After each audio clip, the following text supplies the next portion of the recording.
best friend Ryan. This is Ryan, a straight man who is pretending to be homosexual. I'm not even gay. This is just how I get into the sleepovers. Ryan, can you come see whose ass looks the fattest? Coming. Ryan spends hours each week researching current events that would only appeal to women and gay men, but occasionally he misses some. I'm so invested in the Hailey Bieber and Selena Gomez drama. Same. Selena. For slaying so hard. That was a close call. Ryan even learned every word to some Ice Spice songs to further cover up his true identity. No. That's not a part of the disguise. I just really with Ice Spice. Despite that being low-key gay, Ryan is a straight man, and his friends have no idea. Who's at the door? Your date surprise. What's up, little n***? Ryan is now in a wheelchair. When we asked him what happened, he simply said, "I should have stayed in the closet." I don't give a flying fuck. I don't know what a stutter is, but I do know if you can't speak American right, then you need to go back to your country. This is a Karen. Whoa, mister. My name is not Karen. That is a slur. My name is Mary. This is Mary, and she's a fucking Karen. Mary lives her life by 3 principles. Live, laugh, harass. You guys need to get the fuck off my lawn. My husband is a cop, so when I call 911, they always answer. Yeah. Mary claims her husband is a police officer, when in actuality, he's just a mall cop on some Paul Blart type shit. Despite this, the police department knows who she is because she calls them an average of 16 times per week. She once called 911 to report 2 black teens for cultural appropriation, just because they were wearing khakis. Long story short, the police hate this bitch. Oh my god, you're such a bitch. Hey, nobody calls me bitch. What the fuck? Don't hit my girl like that. Babe, he's like a brother to me. We play fight all the time. Yeah, that's like my little sister, bruh. And if you ever lay a finger on her, I'm gonna fuck you up. This is Brian, and this is the guy his girlfriend told him not to worry about. Brian, I don't wanna fuck your girlfriend, bro. I wanna marry her. I'm afraid that Brian doesn't stand a chance. What's wrong, Jenna? Nothing. He did it again, didn't he? When we asked Ty and Jenna if they were romantically involved, they just kept saying, "We're like siblings." But this was filmed in Alabama, so that doesn't mean no. Jenna? Why haven't you been answering your phone? Where are you? She's busy right now, little bro. The next morning, Jenna seemed to be having some trouble walking. When we asked her why, she simply said, "It's a long story." Shut your fucking mouth, Mom. Don't act like an op. You know I would have slid for Vaughn. I keep that strap on me for a reason, bro. This is Richard Billiams, a self-proclaimed thug who grew up in the hood. And by hood, I mean gated neighborhood. I am not your average white kid, bro. I finessed my plug twice. Only $50 for a Grandma Zaza, all because he was scared I'd let the Draco ring, bro. Richard has recently been pursuing a career in hip-hop by posting songs on SoundCloud so he can, quote, make it out the trenches. Yeah, they call me Richie Rich, but I can steal your bitch. All my ops are dead, now report it to the feds. I'm a white boy getting bread, but I go light skin in the bed. If I hear you talking shit, that chopper hits you in the head. Richard should be glad he's not actually from a low-income neighborhood, cause he ain't making it out the hood with that shit, bruh. I'm so ugly. Literally so hideous. Are you talking to me? Yes, I'm so ugly, right? No. Stop. I'm literally not even wearing makeup. Don't gas me up. This is Maddie, a girl whose only concern seems to be impressing boys by pretending to care about their interests, or hating on other girls to make herself look better, which is why people call her a pick-me girl. I am not one of those girly girls. I'm one of the boys. I just like hanging out with the boys because girls are too much drama. Yeah, right, bitch. When Maddie spends time with these boys, she makes sure to flirt with them at every opportunity. but her flirting is not always effective. Guys, I'm bored. Can we play a game like spin the bottle or truth or dare? Sure. I dare you to leave. Guys, stop. When we asked Maddie how she felt about getting kicked out of the apartment, she claimed it was an inside joke between her and the boys and that we wouldn't understand it. I have the same inside joke with my ex-wife. Jason, what's wrong, best friend? Is your girlfriend being mean again? Females are always such bitches when they're on their period. Nothing's wrong. I'm just watching this video of a monkey driving a golf cart. Nice. This is Maddie. She considers herself one of the boys, which is why she believes she can understand them better than even their own girlfriends. However, Maddie actually spends all her time with these boys in the hope that one of them will choose to date her, which is why people refer to her as a pick-me girl. I'm not like other girls. I literally wore Converse to prom. Yeah. Maddie's entire personality revolves around not being like other girls and seeking male validation. This compels her to pretend she's interested in things that guys like, even if her knowledge on the subject is limited. At times, her lack of knowledge is extremely fucking evident. Oh my god, are you guys gaming? I love gaming. I'm literally a gamer girl. No, we're watching an anime. Best friend, stop! I love anime. I literally just watched the Mario one in theaters. When we asked Maddie why she referred to the Mario movie as an anime, she declined to comment. Kind of like when I tried to take my kids to see the Mario movie, and my ex-wife also declined to comment. It's been 4 years, Barbara. Let me see the kids. Oh my god, it's so cold in here. I'm too small for this temperature. I'm literally shivering. Can I please wear your hoodie, best friend? It's not even that cold. Stop. Probably not for you because you're so tall. Then get a blanket, bitch, damn. Best friend, stop. This is Maddie, and her entire identity is based on the validation of men. That's why she's known as a pick-me girl. I am not like other girls. I just like to chill at home in my sweatpants with a messy bun. I'm pretty sure all girls like doing that. Stop. You're so funny. One of Maddie's main tactics to get guys to pick her is to draw attention to the fact that she's not like the other girls and that she's one of the bros. However, this is a flawed tactic because as far as I know, most guys aren't interested in fucking their bros. Hey, the girls are having a wine night this week if you want to come. Yeah, that sounds fun. Oh my god, Jason, best friend. This female just invited me to a wine night and I was like, why would I drink wine when I can shotgun a beer with the boys? Why are you talking like that? Talking like what? When we asked Maddie why she raised her voice to a higher pitch when Jason walked in, she denied changing anything, just like how my ex-wife denied having an affair with me. It's similar because they're both fucking lying.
We are so sorry, sir. Fuck! What happened? My dad just got diagnosed with lung cancer. Bitch, it's giving Breaking Bad dupe.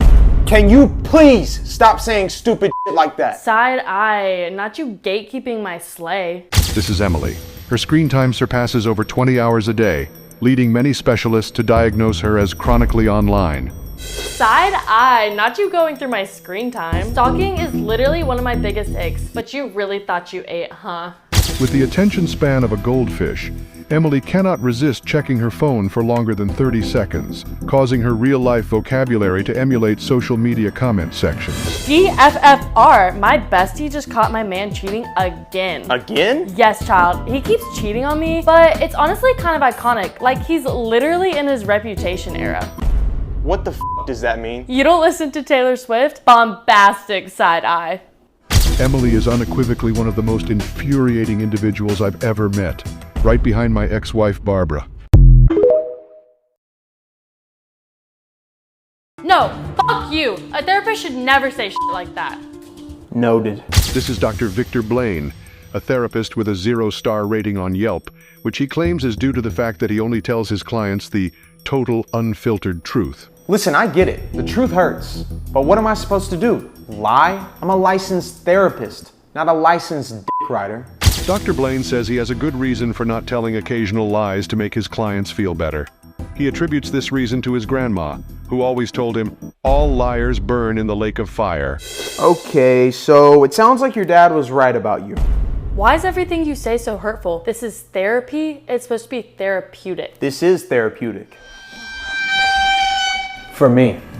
When we asked Dr. Blaine how he felt about all his angry ex-clients, he simply said, "Shit, I'd be angry too if I had to pay someone to listen to me trauma dump about my daddy issues." And then my boyfriend hit me and yelled, "You don't talk back to me." And I just have no idea what to do. Well, have you considered not talking back? I'm gonna take that as a no.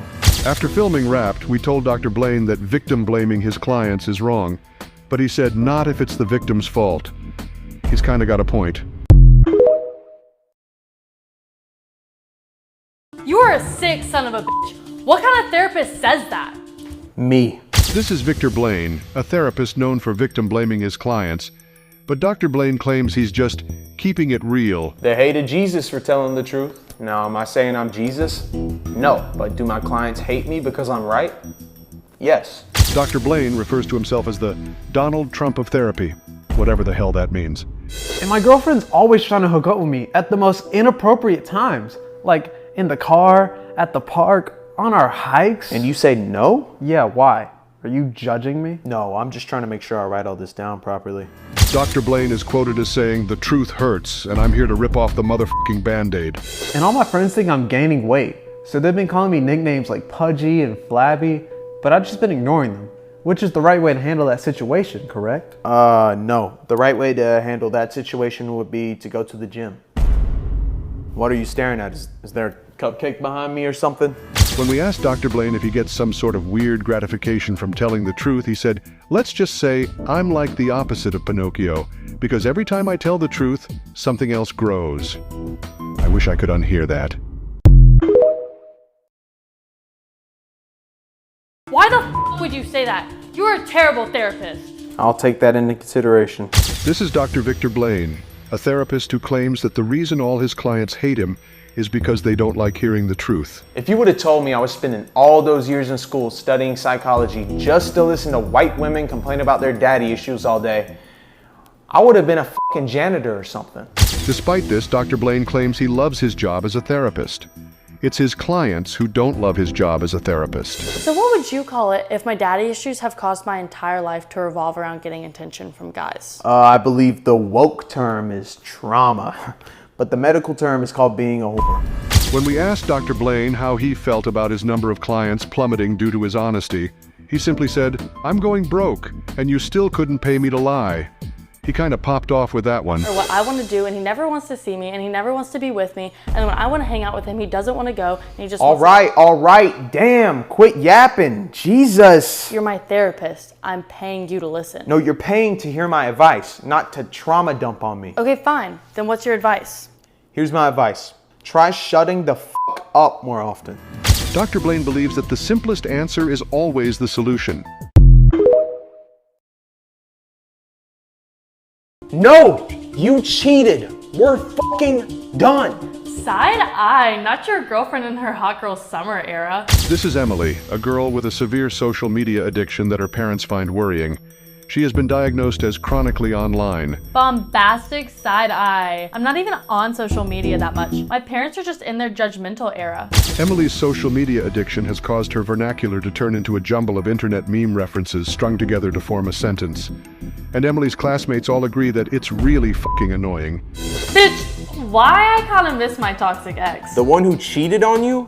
Like, all the time? Yeah, but honestly, all that drama was kind of iconic. Emily invites toxicity into her life because she believes it will make her more interesting and make people want to hear about what goes on in her life. In reality, no one cares about a word that this bitch says because everything that comes out of her mouth has been said on TikTok 1,000,000 times. Yeah, when I was 6 years old, both of my parents died. Slay, it's giving Batman dupe. Shit like this is exactly why Emily is in her being a disappointment to her family era. Ick. Men tripping and falling? Ick. Men being cold? Ick. This is Brian, and he's trying to decipher one question unknown to the male species. What is an ick? An ick is just like when a man does something cringy. For example, being happy. Like, men used to go to war and die. Why are you smiling? Despite being given countless examples, Brian cannot identify the common denominator that constitutes what makes an ick. As a result, he lives in constant fear of committing a heinous ick in front of the bitches. So what do you mean, ick list? It's a list of my icks. Like, 1, men laughing. I feel like expressing joy is kind of girly. 2, him not having a good relationship with his mom. 3, him being too close with his mom. That's fucking weird. No matter how hard he tries, Brian can't seem to make sense of it. But one thing he knows is that he's always at risk of committing an ick, no matter how dire the situation. Y'all run me all y'all shit right now. Yeah, okay. I mean, hell nah. What you mean, hell nah? You ain't got no choice. Nobody's around to hear you scream for help. So? I don't do screaming. I'll leave that to the females. When we asked Emily why she broke up with Brian even though he saved her from the mugger, she said, "Brian jumping in front of a bullet for me was nice and all, but now he has a limp, and limping is a huge ick for me." Desmond, you need to stop watching all that anime bullshit. Go get a girlfriend. I'm literally sitting with my girlfriend right now. You know she can hear you, right? This is Desmond, an unemployed 31-year-old who still lives with his parents and spends all his time watching anime. My dad thinks he's so strong because he beats my ass every night. Well, he may beat my ass, but he ain't beating Goku. I can't say I blame his dad. Desmond's anime obsession has warped his perception of reality, causing him to act like a complete idiot in public. Oh yeah. No. Luca, I think that's the most beautiful girl I've ever seen. I have to impress her the only way I know how, with my speed. Super awesome. What the fuck? When we asked Desmond about his strategy for attracting girls, he said, "My strategy is being myself." Obviously, that approach is not f***ing working. Sorry if I'm a little nervous. This is actually my first time. Focus, Desmond. This is important. Embrace your inner hero and give her the night of her life. You won't forget this. Desmond once got a job at a sushi restaurant because he wanted to learn more about Japanese culture.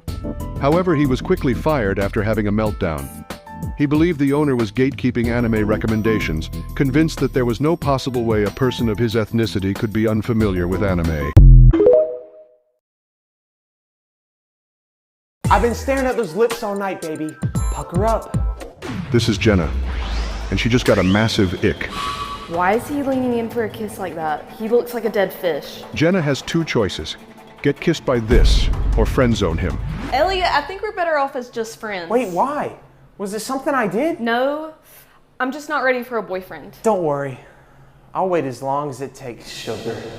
Jenna's ick levels are rising at an alarming rate, and Elliot doesn't seem to be taking a hint, forcing Jenna to use her secret weapon as a last resort. Elliot, you're like a brother to me. Wait, what the fuck? Elliot's ego is damaged severely by this statement. The friend zone is damaging enough, but no man's ego can recover from the brother zone. Elliot only has one defensive maneuver left, and he has no other choice but to use it. Whatever. Because the only reason I gave a 5 like you a chance is because I felt bad for you. Elliot pretending he was never attracted to Jenna in the first place is a dirty move, but it's the only move he had left to ensure the survival of his ego. And just so you know, you'll never find another guy like me. Yeah, that's kind of the fucking point.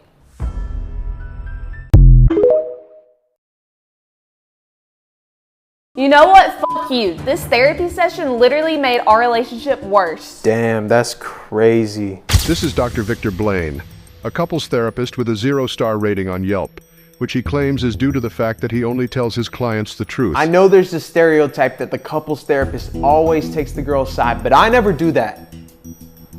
Unless she's hot. I mean, they're already having issues. Dr. Blaine claims that being a couples therapist is the easiest job he's ever had. He said, if you and your significant other have to go to couples therapy, that relationship is basically already over. So I don't have to try. I just kind of sit there and doodle on my notepad until the hour's up and get paid. And then when he gets mad at me, he calls me a bitch. Well, why were you being a bitch? Wow, fuck you. I'm not being a bitch. I don't know, all that yelling's coming off as kind of bitchy. Right?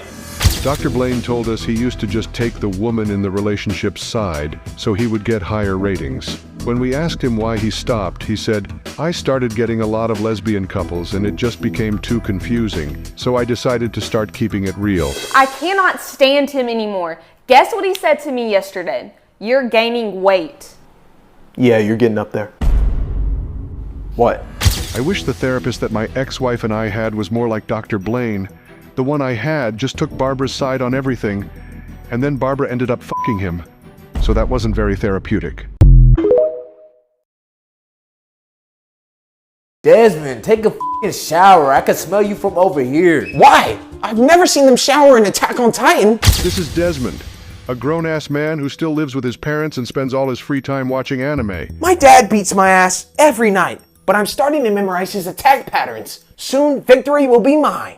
Desmond's dad sounds like a cool guy. Ever since Desmond's anime obsession began, poor hygiene has become a staple of his lifestyle. A shower! I have to get the hell out of here!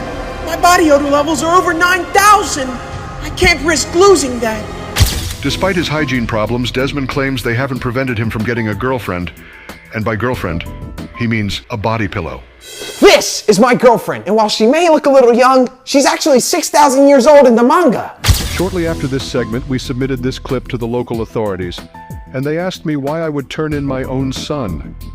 While Desmond is technically my biological son, any descendant of my bitch ex-wife Barbara deserves to rot in a fucking cell. No fucking way. You're a Swiftie too? I mean, they do call me Brian Taylor's version. This is Brian, a man who has one mission, no matter the cost. Seal the deal. I suck ass at flirting, so if I want to seal the deal, I just pretend to listen to SZA or something. Did somebody say SZA? Always works.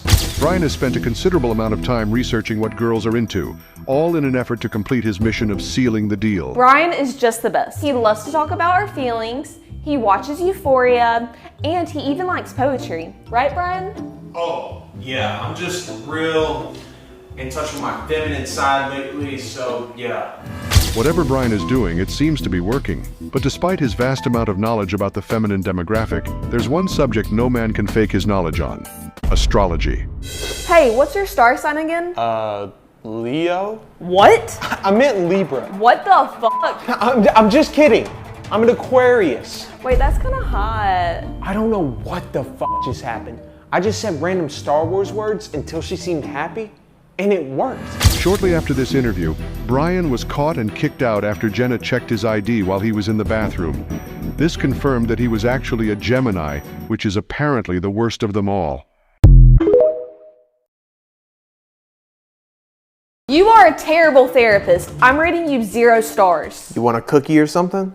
This is Dr. Victor Blaine, a licensed therapist with a 0-star rating, which he claims is because he refuses to lie to his clients. You know, everyone's always saying, don't lie, don't lie. But as soon as I tell my client the truth, that she's the reason her parents got a divorce, now I'm supposed to lie. Dr. Blaine is quoted as saying, "Clients always love to tell me about their daddy issues, but they don't love it when I tell them that their daddy's biggest issue is probably their existence." I don't know, I just feel like you're kind of overreacting. What? Both of my parents died when I was 6. Do you have any idea how horrible that is? I don't know, both of Batman's parents died when he was 6, and he's pretty fucking cool. When we asked Dr. Blaine why he said such a rude comment, he said, "Because I hate when annoying bitches call it trauma. Bruce Wayne called it a fucking origin story. Imagine if when Batman's parents died, instead of saving the city, he just went to therapy. That'd be pretty fucking lame. He kinda has a point. I'm leaving. You clearly don't know what you're doing. How dare you? I have a PhD. A pretty huge dick. You are so unprofessional. What? It was just a joke, jeez. You know, this is exactly why your dad left you. After filming Wrapped, Dr. Blaine told us, if you have to go to therapy to solve your problems, the real problem is probably you.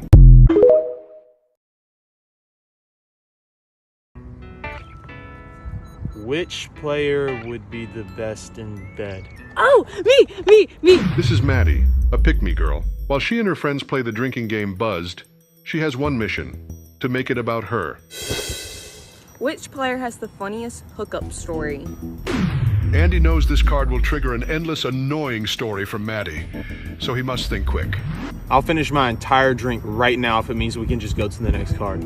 Maddie is very offended by Andy cutting off her opportunity to talk about herself. But disagreeing with a boy isn't in her DNA. On the count of 3, point to the person you think has the highest body count. 1, 2. You can't see it right now, but I'm pointing too. Hey, you heard that new Gunna album? No, I ain't listening to that, bro. He a rat. I'm from Chi-Town. We don't do no snitching, bro. Richard, your dad's a lawyer. This is Richard Billiams, a self-proclaimed thug who says he got it out the mud.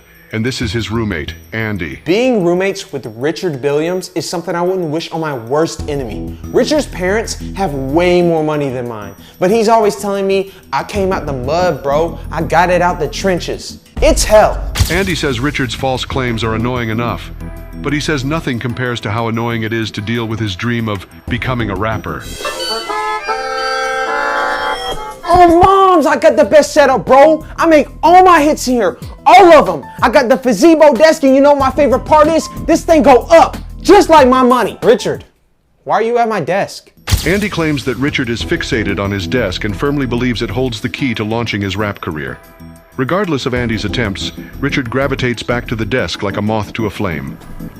This is a nice desk, bro. I'm gonna have to hit a lick on this thing for real. And it stand too. This is exactly what I need to jumpstart my rap career. Richard, get out of my room. The only roommate worse than Richard Billiams is my ex-wife, Barbara. I'm sorry, sir, but your dog didn't make it. It's giving Marley and me dupe. This is Emily. She is severely addicted to using her phone and spends all her free time on social media. She has been diagnosed as chronically online. Criminal offensive side eye. Social media is literally my comfort activity, but you really thought you ate, huh? Emily's entire life revolves around what's happening on social media. And sadly for those in audible range of her, Emily's real-life vocabulary reflects that. That Taylor Swift and Ice Spice collab altered my brain chemistry. They collabed? BFFR. You not being a Swiftie is sending me. When we asked Emily's father how he felt about his daughter's actions, he said, I feel like something's wrong with that bitch, and she definitely gets it from her crazy-ass mom's side. I felt that.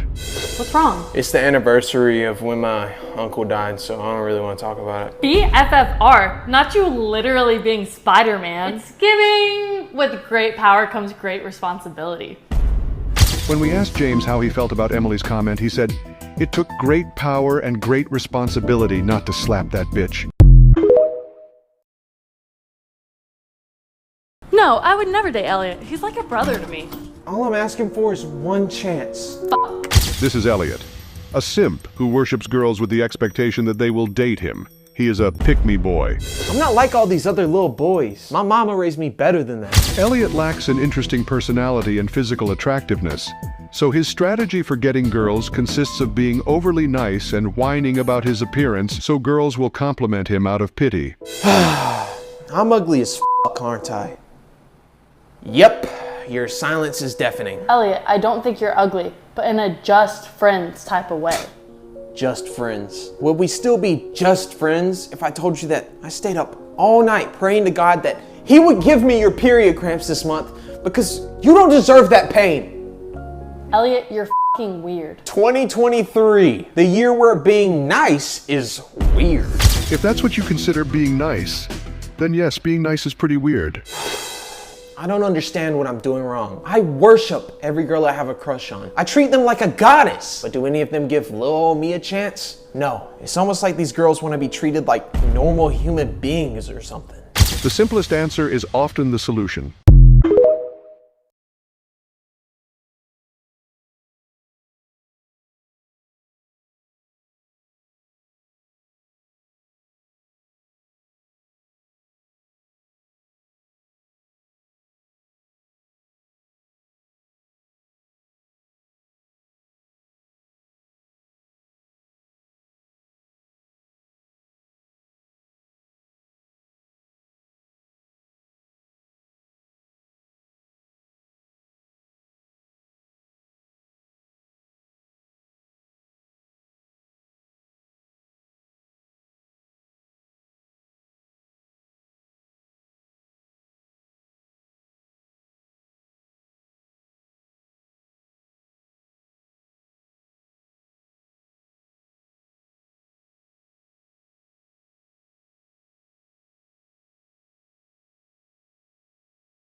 I just broke his shield. Where the f are you? I'm coming!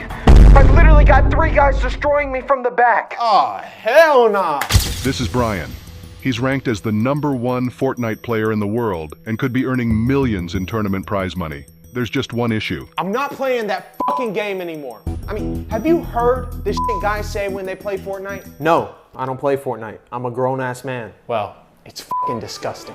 I've got 2 guys on me. They're absolutely dogging me. Bro, help me. I'm getting railed from behind right now. Oh my god, dude. This guy's literally eating my shots. I'm choking. If that's what they want to do, fine. But not me. I like girls. You're the #1 Fortnite player in the world. Are you sure you like girls? Yes. Later on, we recorded a phone conversation between Brian and his mom. Oh, we want you to start playing Fortnite again, honey. What's next? You want me to get a husband? No one's going to judge you based off of a Fortnite call-out. Please, Brian. Our family needs this money. Brian, how do you feel after winning the $1 million? It feels good. Next question. Brian, just before you won the Fortnite World Cup, you yelled, 3 guys just came from behind and destroyed me. I was wondering why you didn't just come out during Pride Month. That's not what I fucking meant by that. Next question. So Brian, you clutched a 3v1 to win the $1 million. Do you think that was easier for you because this isn't your first time taking 3-minute ones? Fuck this shit. Brian later refused to donate his money to his little brother's life-saving brain transplant, claiming that he will never give another man brain. I like my glasses like I like my asshole. On someone else's face. This is Emily, and she just made the mistake of playing the game Like I Like My with a toxic couple. I'm the person who always brings the board games and the card games, and I just really wanted to try this new one. I didn't realize they'd use it as a vessel to argue in front of me. I'm not a fucking referee. I can't say I feel bad for Emily. Anyone dumb enough to expect to have a good time third-wheeling deserves what's coming to them. I like my social interactions like I like my hickeys. From my ex. What the fuck, Jenna? I wrote that. A flawless save by Emily, but the piece she temporarily created was short-lived. I like my board games like I like my quickies. From Emily. When we asked Emily how she felt about third-wheeling Jenna and Brian, she said, "I like that couple like I like the moon. Far the fuck away from me." Aaron, stop trying to fucking gaslight me. Babe, gaslighting isn't even a real thing. You're just crazy. This is Aaron, a manipulative boyfriend who constantly cheats on his girlfriend and then gaslights her to escape any consequences. Such a bitch. Don't call me a bitch. When have I ever called you the B word? You just did. I never said that. You're fucking crazy. Whether it be by pretending he was joking, lying, or simply acting as if it didn't happen, Aaron will do anything to invalidate his girlfriend's feelings regarding their relationship. Well, my friends think you manipulate me. Babe, how could I manipulate you? You're literally a psychology major. I don't even think it's scientifically possible for me to manipulate you. Aaron claims he's not manipulative and that he's simply skilled at arguing. Initially, I believed him, but then I realized he had just manipulated me. No, I'm sick of all the bullshit in this relationship. I'm breaking up with you. No, you're not, because if you break up with me, this will be the last time you see me alive. Emma claims that every time she attempts to end her relationship with Aaron, he threatens to harm himself. That's not a relationship. That's a fucking hostage situation. A therapist should never say shit like that. Who do you think you are? I'm him. This is Dr. Victor Blaine, a licensed therapist with a 0-star rating, which he claims is due to the fact that his clients don't like hearing the truth. Listen, I'm not saying I'm any better than my clients, but they have to pay someone to listen to their issues. People pay me to listen to their issues. So, do the math. When we asked Dr. Blaine why he was so against lying, he said, "My mother once told me, if you just tell the truth, you don't have to remember anything. And watching people cry arouses me for some reason." I tried to be the best daughter I could, but I guess it was never enough. I just don't understand why my own dad would hit me. I understand why. What? You're annoying as hell at 20 years old. I can't even imagine what you were like at 6. When we asked Dr. Blaine how he felt about all his ex-clients calling him things like mean, narcissistic, and crazy, he said, "I just tell the truth. And telling the truth is crazy in a world full of lies." And you know what's messed up? My mom, my dad, and my boyfriend all said I'm gaining weight. All 3? Yeah. Wow. Okay, so from the data I've collected, it sounds like you're gaining weight. What the hell is your problem? You're a real asshole. The clients never like when I pull out the data, but shit, the numbers don't lie. When we asked Dr. Blaine why he has a 0-star rating if the numbers don't lie, he responded with, "The numbers don't lie, but my clients do." I'm sorry, sir, but your mother didn't make it. Get ready with me to go to my mom's funeral. This is Emily. She spends 20 hours per day on her phone. Doctors have diagnosed her as chronically online. Not you judging me. I'm just in my customization era. I'm using Facemoji to customize my phone. I can even make AI draw pictures of me. Whatever the reason may be, Emily's phone obsession is worrying her brother. You have to stop spending so much time on your phone. I'm in my Facemoji era though, bestie. Look at this picture it drew of me. You do not look as good as that drawing. Not you being in your roasting era. Emily's brother later told us that his family plans to send Emily off for medical help. Little do they know they're doing me a huge favor. Jenna, please. No, we're over. I'm sorry. Slay! Not you in your single era. This is Emily, a girl who is so addicted to social media that she doesn't even make time to clean her room. Doctors have diagnosed her as being chronically online. Not the judgment. I'm in my depression room era. Yeah, and I'm in my not paying child support era. Emily's deep-seated addiction to social media has caused her to view everything in her life through a humorous lens, trivializing important issues and treating them as iconic moments, rather than acknowledging their gravity. Where do you work again? I got fired. I'm in my unemployed era. Because you were on your phone too much? No, because they didn't want a boss-ass bitch working for them. And they caught me stealing from the register. When we asked Emily why she stole from the register, she said, and I quote, "Child BFFR, you should know, I'm in my mischievous era. You not knowing that is sending me, it's honestly giving senile old man." Honest to God, I have no clue what any of that fucking means. I'm literally in my hot girl summer era. I'm choosing violence all summer. Does that just mean you're gonna cheat on your boyfriend again? Slay, bestie, not you reading my mind. My ex-wife actually had a hot girl summer era just like that one. Now she's in her not letting me see the kids era. I'm not a big fan of this whole era concept. You are way too narcissistic to be a therapist. Go fuck yourself. Trust me, I've tried. This is Dr. Victor Blaine, a licensed therapist with a 0-star rating on Yelp, which he claims is due to the fact that he only tells his clients the unfiltered truth. Listen, I understand why my clients would get angry with me, okay? The truth hurts. But what I don't understand is why they think I'd care about their 0-star review when they just pay me $200 for the hour? That's the only number I care about. Dr. Blaine takes his job very seriously, claiming he'd rather quit than lie to a client.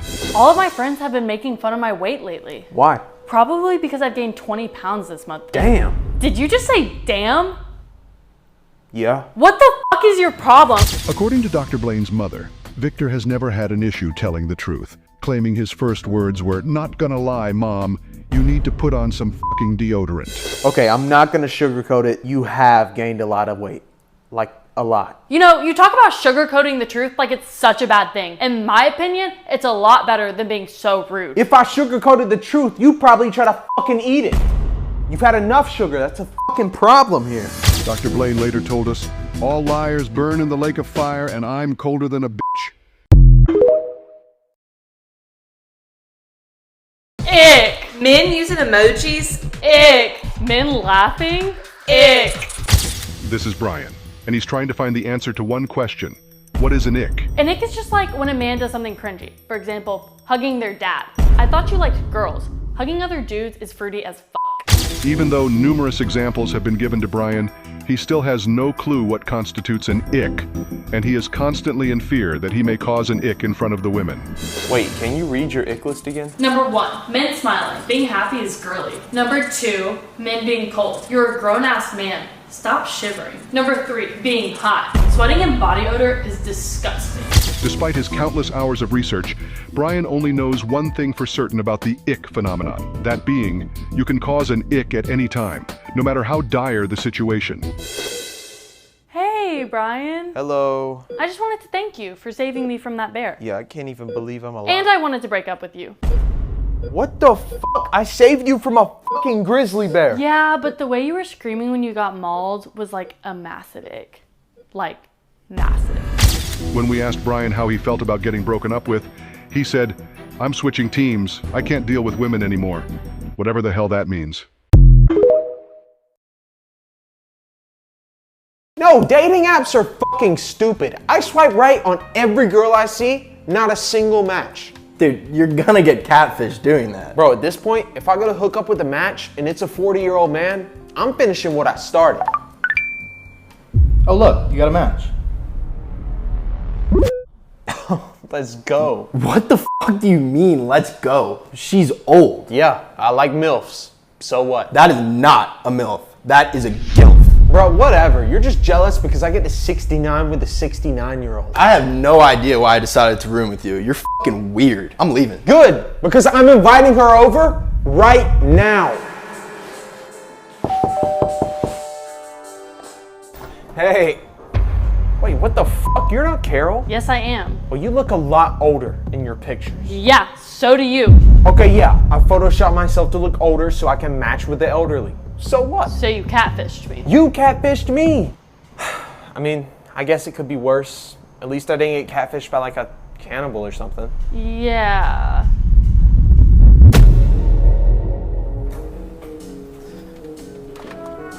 Babe, what is this stuff again?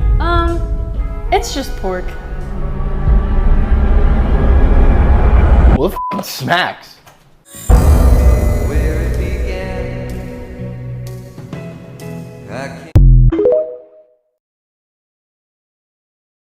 Sell me this pen. You could never.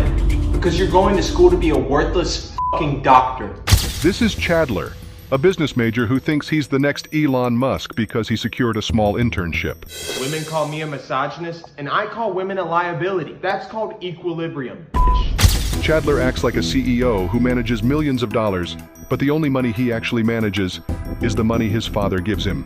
I'm not a child. I don't use iMessage and phone calls. I use Buzz. It has lock screen messaging and a push-to-talk notification feature. It's like a multitasking walkie-talkie. Hold on, I'm getting a Buzz. You were with Sarah all weekend. We're done. I was just networking. You hooked up with her. That's a form of networking. Well, technically, he's not wrong. Holy shit! I'm pregnant. I have a plan. Who the fuck are you?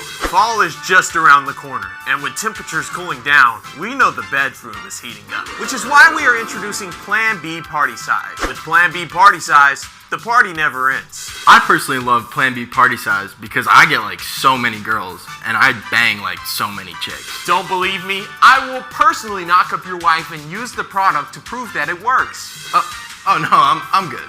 Too late. What? When I first came up with Plan B 6 years ago, I tested my product on your wife, but it didn't work. What are you talking about? Michael Jr. isn't your son.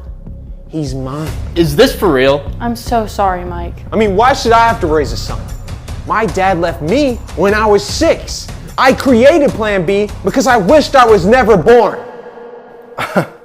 I used to wish you were never born too. I was so young and so stupid. Dad? I'm sorry, son. Leaving you was the biggest mistake I've ever made, and I just hope you can forgive me. I forgive you, Dad. Can we go play catch? Only if you clean your room. I'll clean my room, Dad. Of course. This is a strange commercial. Andy, there's an earthquake. We have to go. Yeah, right. Do you have trouble writing essays and sending emails? Yeah, me too. Who are you talking to? Let's go. That's why I use Chat On. Get off your phone. You wish. Listen, you can use Chat On to write essays, code, and more. It's like the perfect tool. Andy, we have to go now. Weird. I had that earthquake dream again. It wasn't a dream. We have to evacuate now. But I don't want to. Why? Because I want to tell him to download Chat On today. Who are you talking to? Sleepover with the girls and our gay best friend Ryan. This is Ryan, and these girls have no idea that he is a straight man pretending to be homosexual. We love to prank Ryan. The other day we made one of those TikToks where you flash your gay best friend for the first Girl, time. stop talking about that. It was disgusting. 3, 2, 1. Ew, stop. Ryan's friends are clueless of his true identity because of the countless hours he has spent crafting this persona. But slip-ups are inevitable. I'm just scared I'm gonna embarrass myself when I finally hook up with Liam. Like, it's just been so long since You trying to practice? What did you just say? I said, do you know how fat your ass is? You have nothing to be embarrassed about, girl. That was a close call. But not all predicaments Ryan gets himself into are resolved so easily. Ryan, that double date with the NBA players was so much fun. I'm so glad you came. Yeah, of course. Why wouldn't I? So, how was your night with Big Jerome?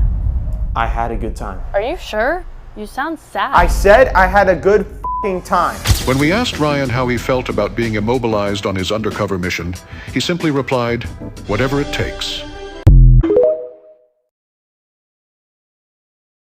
21st with the girls and our gay best friend Ryan. This is Ryan, a straight man undercover pretending to be homosexual. I don't even have to flirt anymore. I just act a little fruity and I'm in. Ryan, can you come help me choose a thong to wear? Yeah. Look, my life may seem like some sort of cheat code, but living a lie takes a toll. Yeah, it looks amazing. Aw, you really think my birthday makeup looks that good? Yes, bitch, you're slaying. Ryan has spent countless hours studying so that his persona remains convincing even in situations such as those. However, some of the girls' boyfriends are still suspicious of Ryan's true intentions. Wait, so he's gay? Yeah, Ryan's gay. He loves men. He's got like a whole shrine to Ryan Gosling in his room. Wait, what's so gay about having a shrine to Ryan Gosling in your room? A lot. Debatable. Even though some of the boyfriends remain suspicious, the girls are fully convinced due to Ryan's commitment to the role. Ryan has always been our craziest friend. Like, the first time he hooked up with a guy was in the back of a moving car. We called him Fast and Curious for like a month. That is a made-up story, by the way. I made that up. Then why was it so specific? It's fictional. Looks like Ryan may have even tried method acting at some point. His dedication is unmatched. Pillow fight with the girls and our gay best friend Ryan.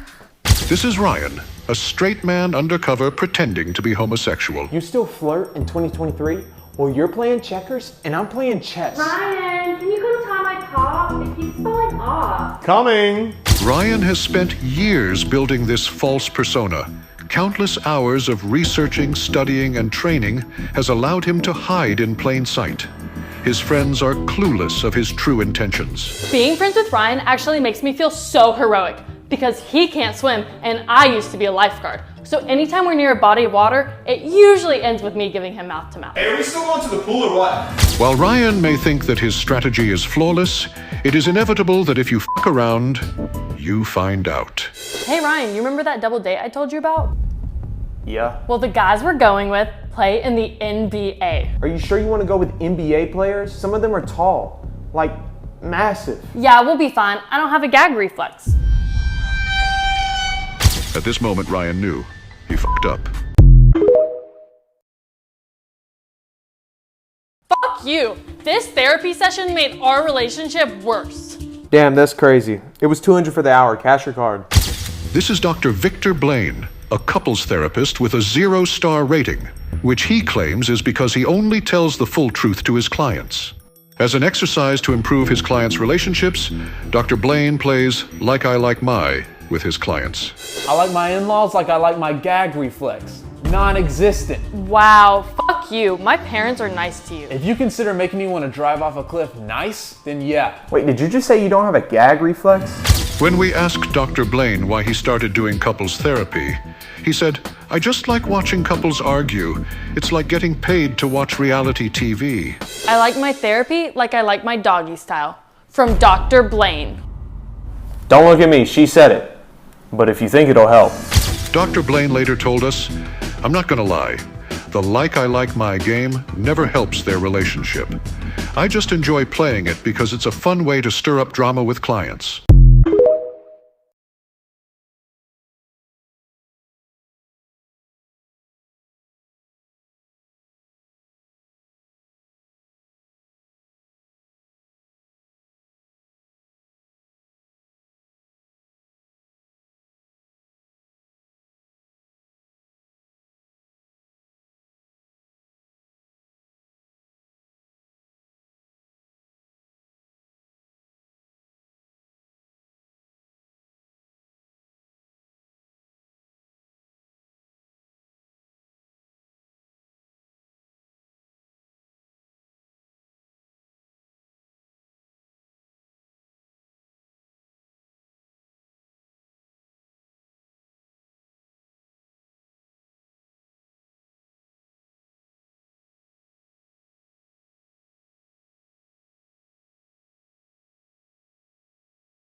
All right, class, raise your hands if you think size matters.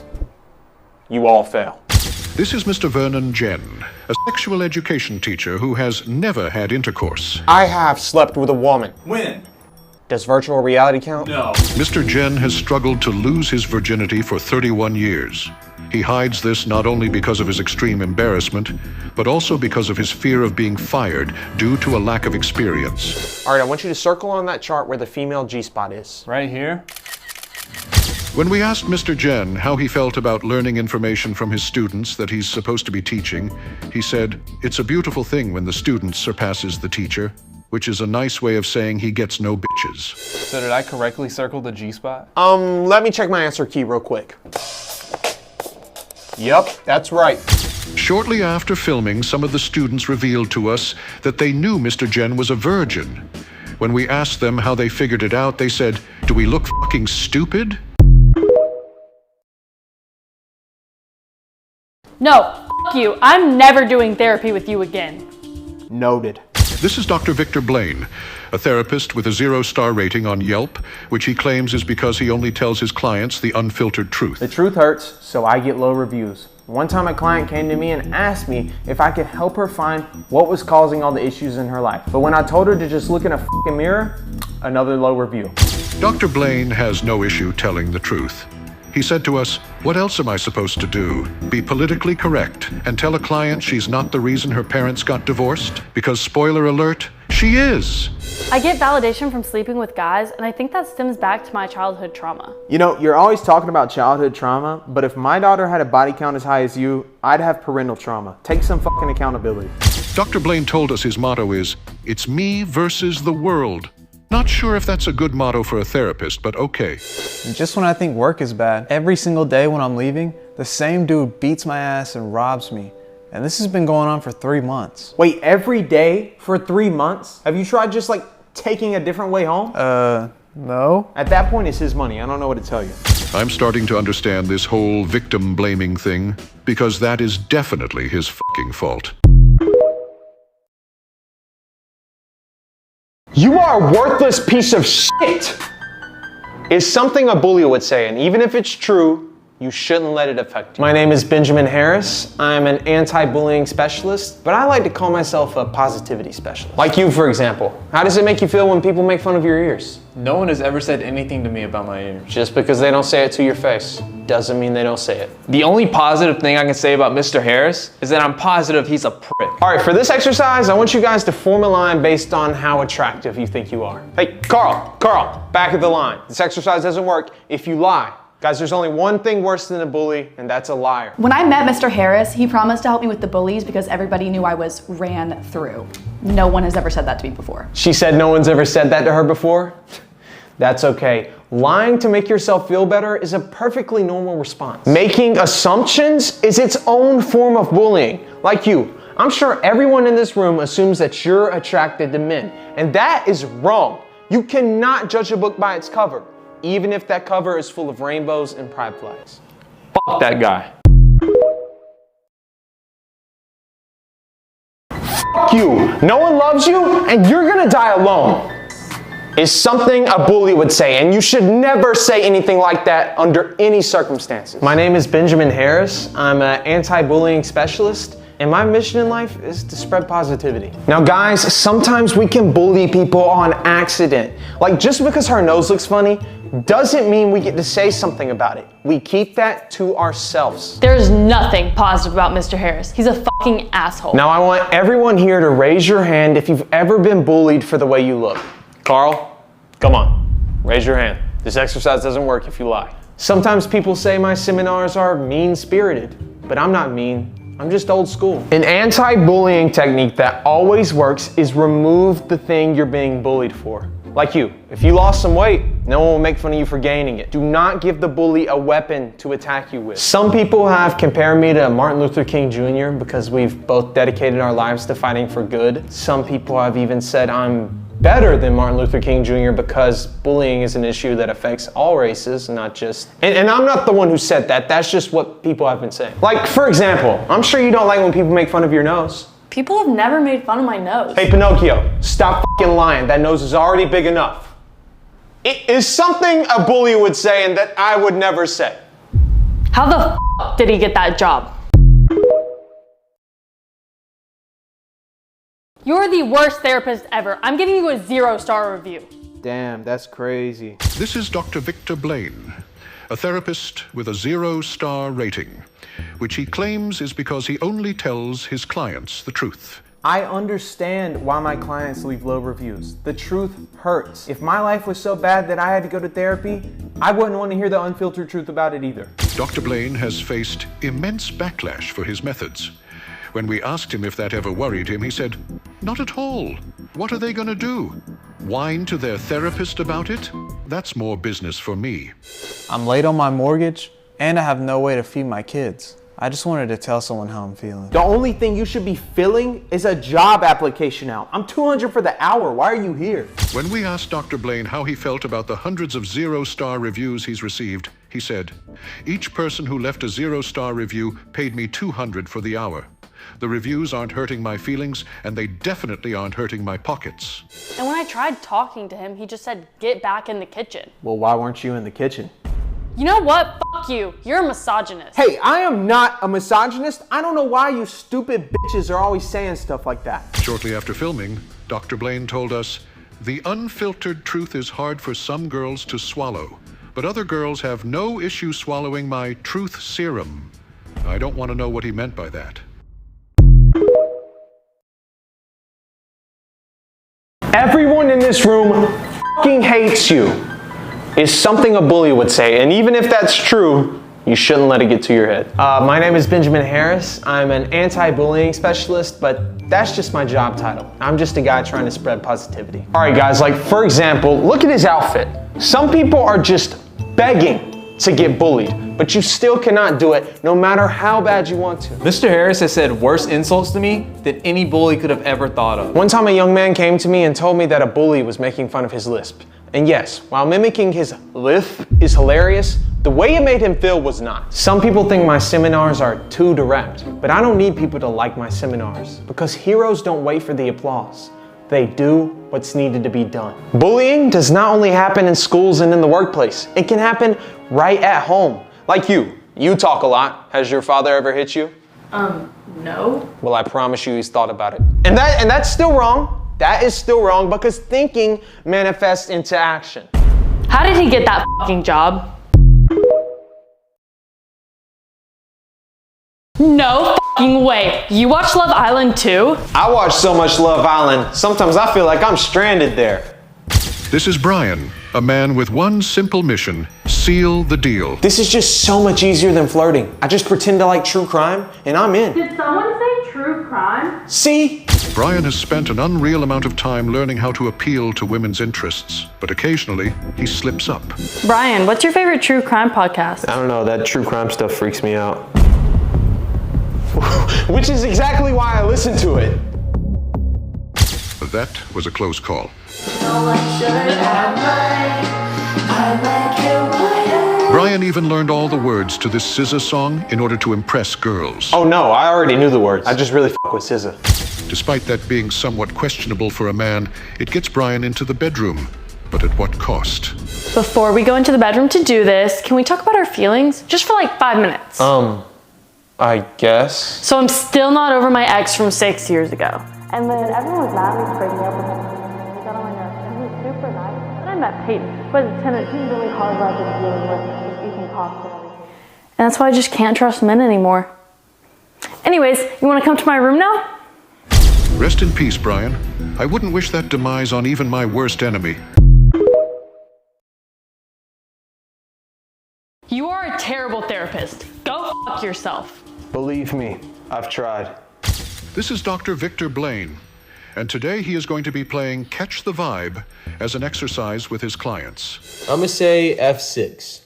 J10. How come you put all the way reassuring and much needed for kissing your parents on the lips?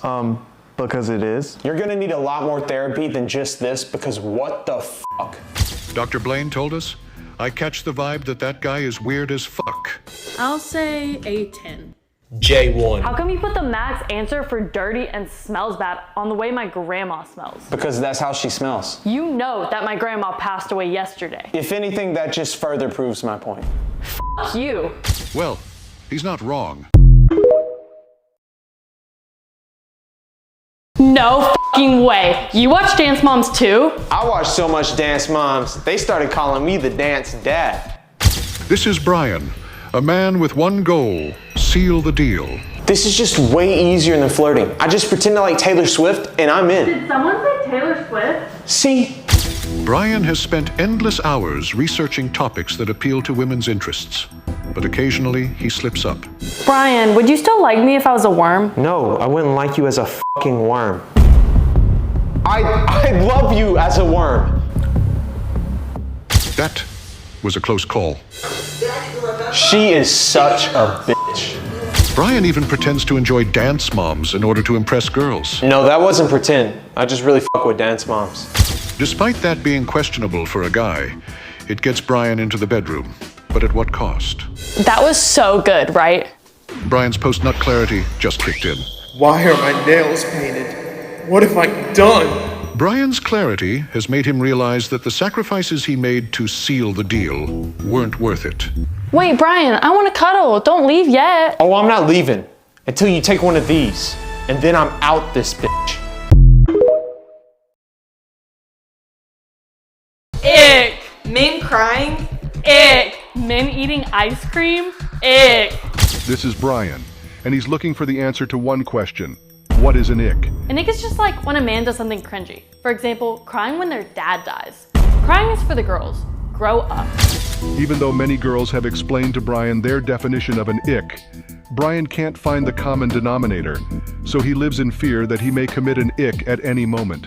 Wait, you have a list of your icks? Yeah, my ick list. Like, number 1, men using life jackets. You're a grown-ass man. Just swim. Number 2, men being scared to cry. Show some emotion. I don't want to date a robot. Number 3, men crying. I'm your girlfriend, not a babysitter. Brian finds it impossible to understand icks, but he knows one can be committed in any situation. Hey, Brian. Hey. I'm so glad you survived that plane crash. Yeah, me too. Well, I was glad. I just started thinking about how you were probably screaming like a little girl while the plane went down, and I was like, ew, ick.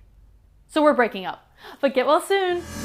Shortly after the breakup, Brian told us, "I wish the plane just fucking exploded. Keep him in your thoughts and prayers." No, we just found out that my daughter has cancer. I don't give a fuck. Let's go fishing. The 2 best times to go fishing is when it's raining and when it ain't. My wife told me it's her fishing. I miss her sometimes. Sorry I missed work last week. My arm was in a cast. My wife asked me why I spend less time with her than my fishing buddy Mark. I told her because he just gets me. My wife said, when can we have a date night? I said, how about a bait night? My wife asked me why I'm always sneaking out to go fishing with my fishing buddy Mark. I told her it's just because when I'm with Mark, I feel alive. Sorry I didn't answer your call. I was on the other line. It's just that, like, when I'm with Mark, my whole world lights up. My wife said we should be more spontaneous, so I randomly go fishing now.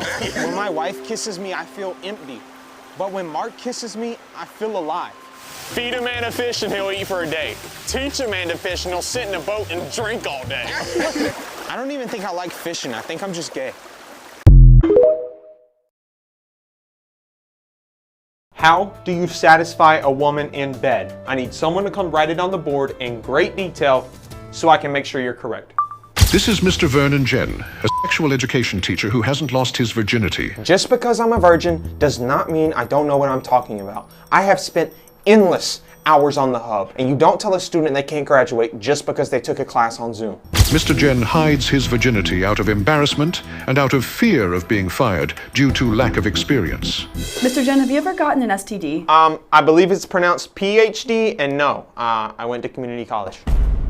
This motherfucker has no idea what he's talking about and will do anything he can to hide his virginity. And that's why it makes no sense for Palpatine to still be alive in episode 9. Mr. Jin, no offense, but when are we gonna learn about, you know, the birds and the bees? We will not be discussing relations with animals in this class, you fucking creep. Now, does anyone have any positions they want to discuss? Doggy style? You stay the fuck away from those animals, you hear me? Mr. Jen is a complete idiot that has no idea what he's talking about.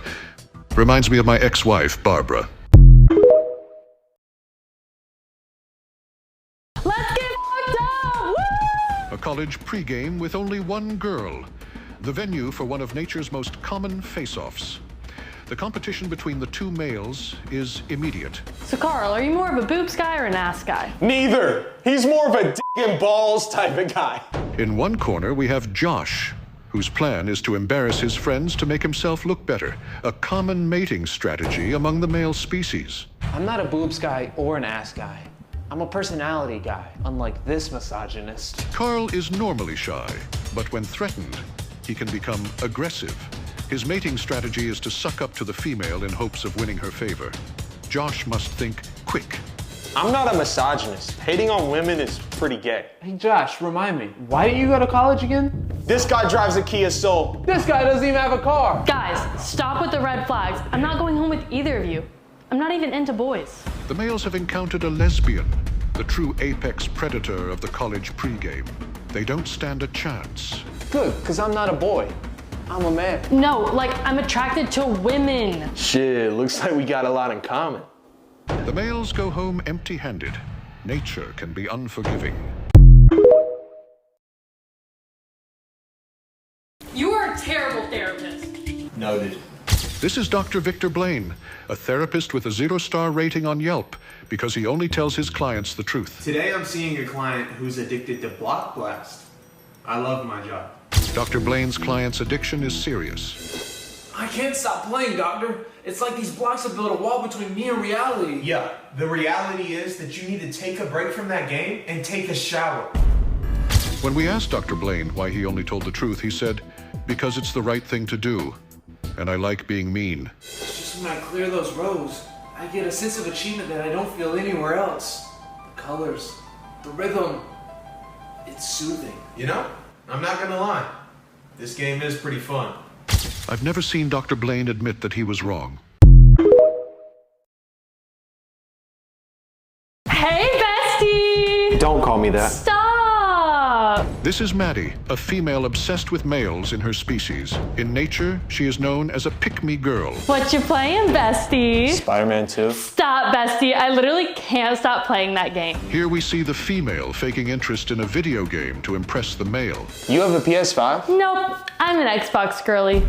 This is a PlayStation exclusive. According to specialists, the pick-me females commonly utilize this mating strategy, despite it rarely working, due to their lack of knowledge on the topic. Stop, bestie. I love it when I make you angry. Yeah, I can tell. Bestie, let's play 20 questions. The 20 questions approach. Specialists claim that this mating strategy is used by less intelligent members of the species. No. Please, bestie, it'll be so fun. Fine. Yay, bestie! Okay, question number 1. Can you get the fuck out of my apartment? The pick-me female's mating attempt proved unsuccessful. She will now hunt for a male with lower standards. Let's just play the fucking game since you love to play games. Oh, I play games? Bitch, that's you. Right, Brian? I'm just gonna spin the wheel, all right? This male has made the mistake of playing shot roulette with a toxic couple. The male must do one thing: survive. All right, so we all take a shot, and then we try to guess who had the real shot without water in it. The male must plot a careful escape. An abrupt exit could be his demise, but the clock is ticking. The more shots this couple takes, the more dangerous they become. I guess Brian had the shot. It wasn't me. Then who was it? It was me. That's a point. Let's go. Wow, Jeff, you're pretty good at lying. Yeah, I'm gonna win. Which means you were probably fucking lying about going to Jessica's house last Friday. I was literally with the boys last Friday. Right, Brian? This male was indeed not with the boys last Friday, and now Brian is forced to join a lie or out this male. His chances of survival are slim. Oh no, my mom just died. I've gotta head out. Sit down! Nature can be brutal. Get off my ass! That's the last of them. Send in the rebellion. Yes, send in the rebellion so I can be the one to crush them. Shit! I got bad news. A Sith Lord is here. Damn it, a Sith Lord? Which one, Commander? I don't know. I've never seen this one before. You will remember my name as the Sith who crushed the rebellion. I am the apprentice of Palpatine. I am Darth Racist. Wait, whoa. What the fuck? What? Darth Racist? Come on, man, that's fucked up. Why should I care? I'm a Sith Lord. I'm evil. I literally slaughtered a family of 5 on the way over here just because I felt like it. Yeah, but like, you gotta draw the line somewhere. Draw the line? Like slaughtering a family of 5? Yeah, I get it. You gotta do your whole Sith Lord thing. But Darth Racist? That's just messed up. Okay, listen. I didn't choose the name. It was assigned to me by corporate. I have Wookiee friends, I swear. Yeah, right. I swear, I'm one of the least racist guys you'll ever meet. I'll kill anybody. All lives don't matter. Did you just say all Yeah, I'm leaving. No! Raise your blaster and fight! Nah, man. You killed the vibe. Shit. Bestie, I'm so ugly, aren't I? No. Stop, bestie. Don't hype me up. This is Maddie, a female driven by male validation. Specialists refer to her as a pick-me girl. Bestie, are you watching football without me? Yeah. Stop! I love football. This bitch clearly doesn't like football. Specialists call this mating strategy lying. This is why I can't hang out with girls. Sometimes I just want to drink a beer and watch the game. Yeah, why do you only hang out with guys? Just because they're like less drama. Right. Once again, this bitch is clearly lying. The pick-me's reason for having all male friends is to be around as a backup mate if the female they actually like doesn't work out. Hold on, my girlfriend's calling me. Don't pick up. Saturdays are for the boys. Then why are you here? Because I'm basically one of the boys. Specialists say pick-me's try to blend in as friends with males in order to mask their true mating intentions. Maddie, my girlfriend just told me you slept with the entire football team. Bestie, I already told you. I love football. God damn. Well, it appears that not all of her mating strategies are unsuccessful. Hey, bestie! The pick-me girl, one of nature's most common predators. Today, she has her sights fixed on this unlucky male. Bestie, I got here so fast. Unlike your girlfriend who takes like 40 hours to get ready. Women care way too much about their hygiene. Right, bro? No, I care a lot about my hygiene too. I literally just bought the Lawnmower 5.0 Ultra. The pick-me female's first attempt to woo the male has failed. She must pivot in order to survive. Oh, I love that thing. I have one too. You have a Manscaped lawnmower. Yeah, I love Manscaped. It's my favorite. I literally almost got their slogan tatted on me. You almost got your balls will thank you tatted on you. Things are getting tense. The pick-me female must pivot again. This time to her go-to mating strategy, fishing for compliments. Ugh, I'm so ugly. Yeah, kinda. Her strategy fails on the male. Nature can be brutal. Guys, we want to skinny dip in the hot tub with you. Please come. No! These men are attempting the impossible. Survive No Nut November. This shit isn't easy. It's like they're trying to make us fail. Boys, help! I'm stuck in the washing machine. Then call the fucking fire department. What sounded like an easy competition for the month isn't so easy 16 days in. Even the slightest temptation could cause one of the boys to burst. Grandma, these are my friends, Chandler, Andy, and Kevin. Well, hello, Kevin. You are a very handsome young man. I gotta go. And just like that, a soldier has fallen. Guys, do you want to play spin the bottle? I can't. I'm saving my first kiss for marriage, so it'll be special. We can make it special. I think we need to go to church. No, let's play 7 minutes in heaven. If you think I'm gonna trade 7 minutes in heaven with one of you for an eternity in hell, you're absolutely right. The boys started dropping like flies. Even Andy claimed he almost failed the challenge after realizing that his aunt was, quote, cheeked up on Thanksgiving. But somehow, he made it to December 1st. Hey, do you guys still want to play spin the bottle or get in the hot tub? Shut the fuck up, Andy. It's too cold for that shit. Andy did complete the challenge, but at what cost? I fucking hate men. Okay, but like if you had to quantify that on a scale from 1 to 10, where are we at? This is Andy and his friend Matt, and they're struggling to determine if the girl they're trying to hit on is a lesbian. That girl is not straight. She's gotta be straight. Are you sure? I don't know. Too afraid to just ask and too down bad to give up. The guys have entered a sexuality stalemate. Jennifer Aniston is so pretty. How pretty? She's pretty. Pretty. With no answer in sight, the guys devise a plan. No, Chris Hemsworth isn't my type. Okay, then tell me this, Amber. What is your type? I don't know, someone who wears flannels and chains and isn't super buff, but is toned. Okay, so either she's definitely a lesbian or she's just really into guys who drive Jeeps. Just ask her, Andy. It's your question. I kind of think she's straight. Fine, but you owe me one. So if I'm with a girl and we get to third base, then we're on third base. But if a girl gets with a girl and they get to third base, does that count as a home run? Why the fuck are you asking me? You guys think I'm into girls. What? No, I know you're straight, and Matt thinks you're into girls. No, I'm not straight, and I am into girls. I'm bi. Oh. Most guys don't pick up on little things like that. I'm gonna ask Matt if he wants to chill tonight. Oh, Andy, what a fucking idiot. Andy, we need someone to massage all this hot oil on us. Please come. No! This is Andy, and he's almost completed his sole mission. Survive No Nuts November. I've almost survived this whole month, so they're not gonna make me fail. Andy, can you come see whose ass looks the best? Can I just choose whose personality is the nicest? With 1 day left in November, Andy is the lone survivor of this challenge, and he refuses to join his friends in failure. Yo, Andy, you trying to go to the strip club with us later? Do you see this Lego set? I don't need to go to the strip club to get bricked up because I already got my bricks up. As you can see, Andy has become irritable this deep into the challenge, causing him to make irrational decisions. Now, Andy, I know it's Thanksgiving, but boy, what have you been eating? You have gotten so tall. Nah, what have you been eating, Auntie? You got so thick. You need to leave. Andy didn't fail the challenge, but he did fail his family. Christmas with the girls and our gay best friend Ryan.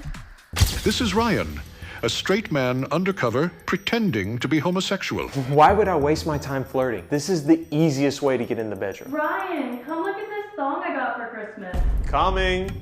Ryan has spent all year mastering this persona in hopes of being invited to the Christmas sleepover, but occasionally he slips up.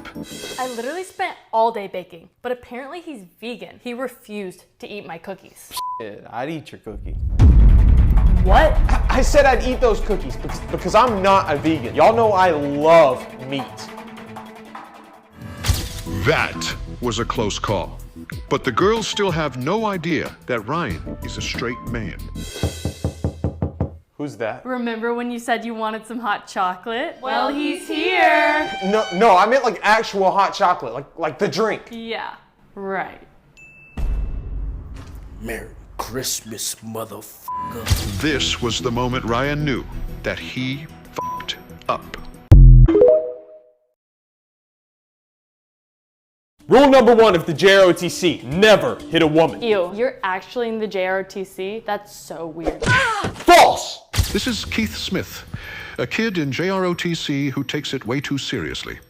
He's known to even cry during the Pledge of Allegiance. Yes, I cry tears of joy during the Pledge of Allegiance. It just feels good to see all those students stand for me. Keith strongly believes that students should show members of the JROTC the same respect as they do to those who actually serve in the military. This belief constantly lands him in the principal's office. No, it's bullshit.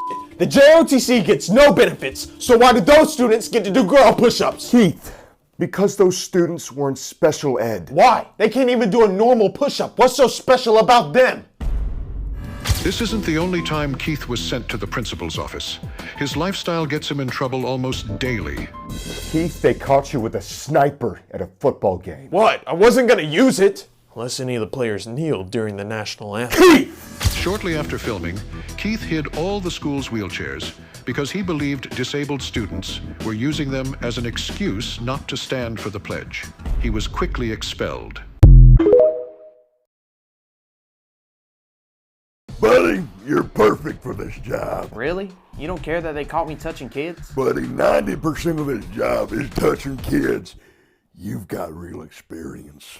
This is Jimmy Williamson, the man responsible for hiring the Santas at your local mall. I don't believe in background checks. I believe anybody can be saying that my priority is not safety, it's the Christmas spirit. Before we start, does it matter that I'm not allowed within 200 feet of any schools? Well, lucky for you, this isn't a school. It's a mall. Well, I'm also banned from the Victoria's Secret in this mall. Yeah. Well, Santa isn't. Why do I only hire smokers? It's simple. The kids think they smell like coal, which then makes them think twice about acting naughty. And trust me, you would not want to be on the naughty list of one of the guys I hired. So your Santa just told my son that he's not the real Santa. Well, he's not. Did your son actually expect Santa to be an alcoholic felon? Fuck you! Yeah, I've hired a couple of felons. So what? It's a mall Santa. They're supposed to terrify your child. Sir, we think Keith stole the costume, and they just spotted someone dressed as Santa at the elementary school. I thought Keith was banned from being around elementary schools. Yeah, but Santa isn't. Oh no. And that's how Jimmy got himself on the FBI's naughty list. Whoever took this man's life has to be someone who is sick and twisted. And handsome and chill. Probably. This is Detective John Dunnett, and the perpetrator of the crime he's investigating is him.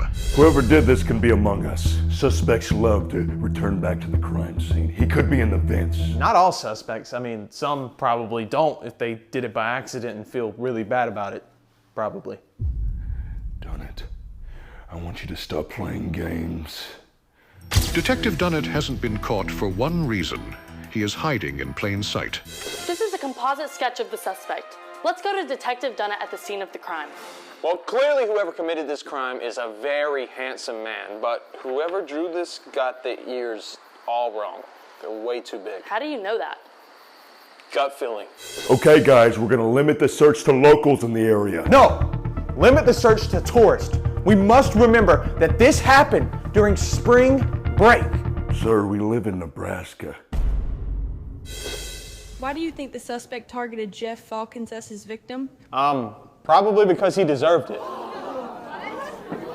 What? Nobody liked him when he was alive. Don't pretend to like him now.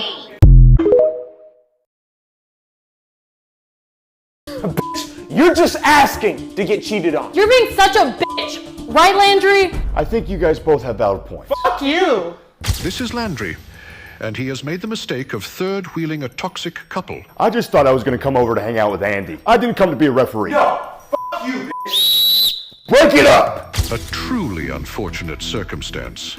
I was once in a toxic relationship with my ex-wife Barbara, and the only thing I can imagine worse than being married to her is third-wheeling that bitch. Andy, why are you limping again? Because I had to make sure that your gay best friend was actually gay. What the f***, Andy? That's called cheating. No, that's called fact-checking, because you're always f***ing lying.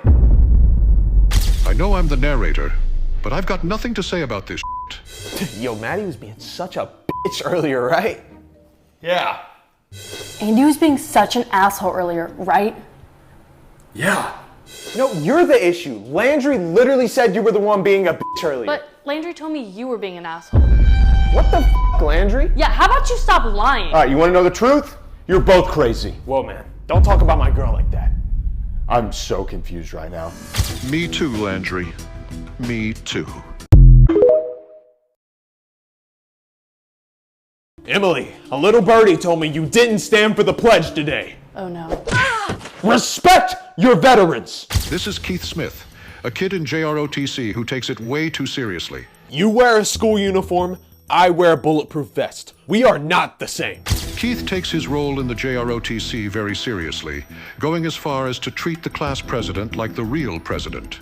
Madam President, I cannot let you ride in that parade. Keith, it's just a homecoming parade. Nothing's gonna happen. That's exactly what JFK said to me. Not only does Keith treat the class president like the actual president, but he wants students to treat him like an actual soldier. And the principal does not like that behavior.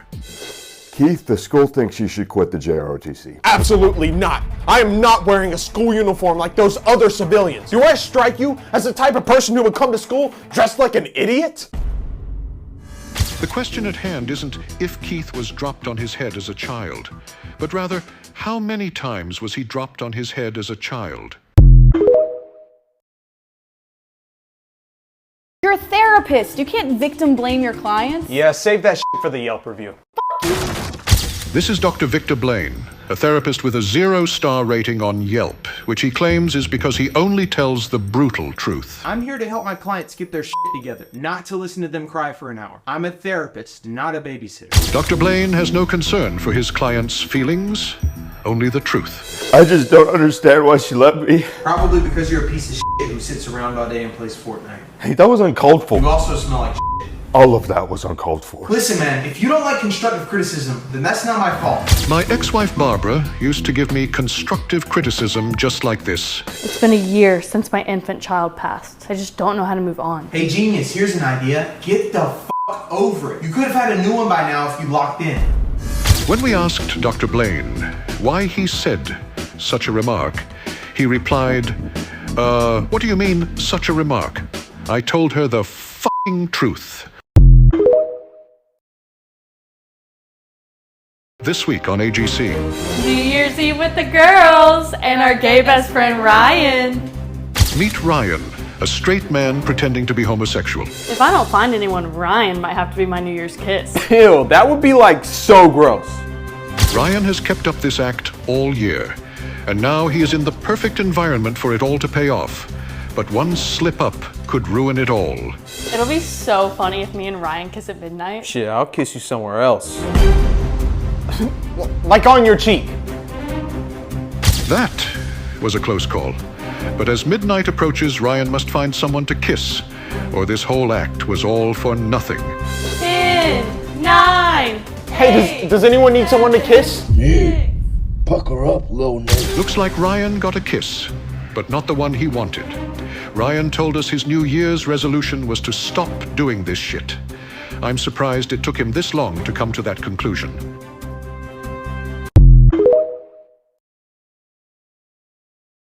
This week on AGC. Being in the JROTC means going to school every day knowing I could lose my life in combat. Then why'd you join? You think I chose this life? I got drafted, you bitch! Respect your veterans! Meet Keith, a kid in JROTC who takes himself way too seriously. You think my job is a fucking joke? I have over 170 confirmed write-ups. Think again, Buster. Keith is constantly in the principal's office due to complaints about his body odor. Keith, how often are you showering? Your hair is really oily. Every time I make a Democrat cry, because I only shower in liberal tears. So not that often. No. While Keith's body odor is a known problem, his personality is even more notoriously hated by students. Keith, we don't need you to protect the school. False! If there is a terrorist attack on this school, then who will be called to protect it? The resource officer? And what if he's terminated? Then who will protect it? The police? And what if they are terminated? The military? Damn it, I am the military! This guy gives me a fucking headache. Fuck you! You're a terrible therapist. Noted. Meet Dr. Victor Blaine, a therapist known for only telling his clients the brutal truth. I thought I was becoming a therapist to make the world a better place, not to babysit white women with daddy issues. When we asked Dr. Blaine why he chose to use such controversial methods, he said, "I didn't know telling the truth was controversial." All my friends have been saying I'm annoying. I don't know what to do. Maybe stop being so fucking annoying. You had to book a therapy session to figure that out? While telling the brutal truth has gotten Dr. Blaine into a lot of hot water, he claims he'd rather quit his job than lie. My boyfriend was having a rough time at work, so he decided to cheat on me. I don't understand how that's related, but what would you have done in that situation? Shit, I would have cheated on you too. You must admit, he is a man of his word. No! I forgot to wear protection and I think I got my girlfriend pregnant! Okay, honey, we're gonna have to buy a plan B. Meet Desmond, a 31-year-old whose family says he has a serious anime addiction. My dad beats my ass every night for watching too much anime, and I would get mad, but I have no enemies. Except deodorant, apparently. I think interviewing this specimen dealt permanent damage to my nostrils. Anyways, Desmond's sister claims that his anime obsession is becoming a real issue. He's always carrying around that pillow that smells like his bodily fluids. Oh, when your wife was this beautiful, you're gonna be bursting uncontrollably whether you like it. Desmond, stop! We later asked Desmond if the character on his pillow met the age of consent. His response was downright disturbing. What's an age of consent? With this obsession growing out of control, Desmond's family is practically begging him to get help. Listen, you need to throw away the pillow and get a real girlfriend. Focus, Desmond. You can. Desmond, what the fuck are you doing? Me and the voice in my head were coming up with a plan. It's called my inner monologue. No, that's called schizophrenia, Desmond. We later helped Desmond's family by admitting him to a facility meant for other people like him. That facility being federal prison. 6 milli, upper decky, let's get sexy. Meet Chandler, a 22-year-old man whose family worries that he's addicted to Zins. Buddy, don't listen to my family. I'm not addicted. I'm just locked in. Chandler's friends claim that Zins have caused a noticeable shift in his personality. Ever since Chandler started using Zins, he's become like really good at puns. Favorite movie? Zindiana Jones. Favorite Disney character? Zinderella. Favorite rapper? Kendrick Lamar.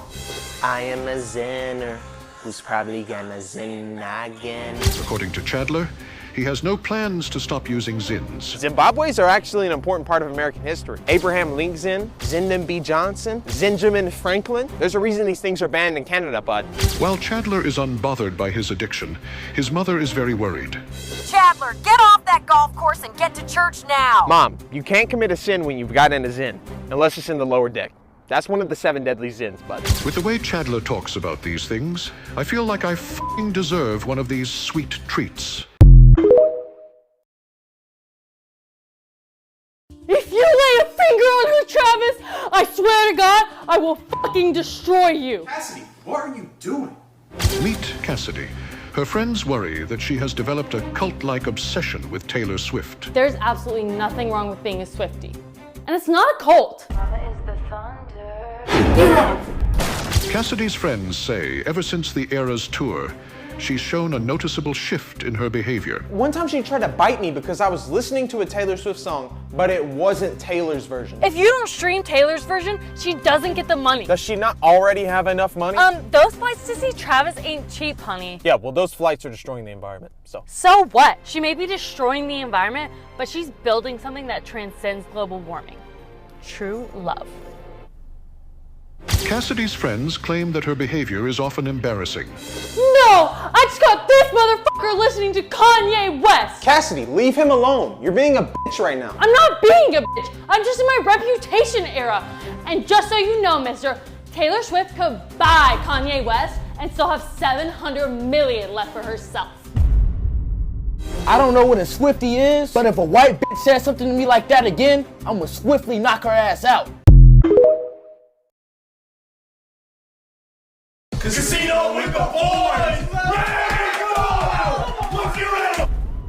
Honey, we f***ed up. Meet Luke. His family worries that he's addicted to gambling. They're exaggerating. Yes, I gamble from time to time, but I am in no way addicted.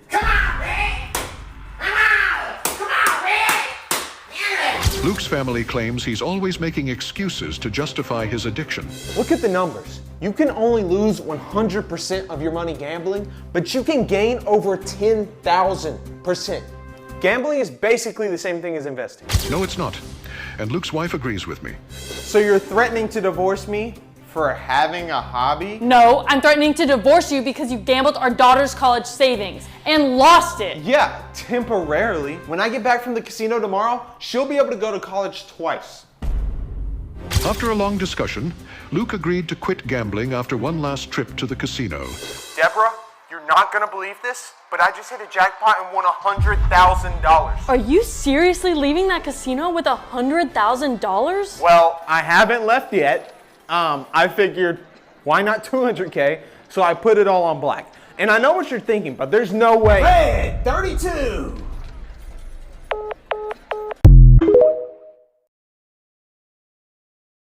Clay, get the fuck out of my room. I'm changing. But Master, I need you to take me out to poop. Meet Clay, Jane's randomly assigned roommate who just so happens to be a furry. She always changes in front of her dog, so I just got confused. I'm not a weird roommate. Delicious! He's the weirdest fucking roommate ever. And ever since he got banned from the dog park, he never leaves the apartment. Well, hello, Fickums. You want to come back to my kennel tonight? Clay, stay the fuck away from my dog.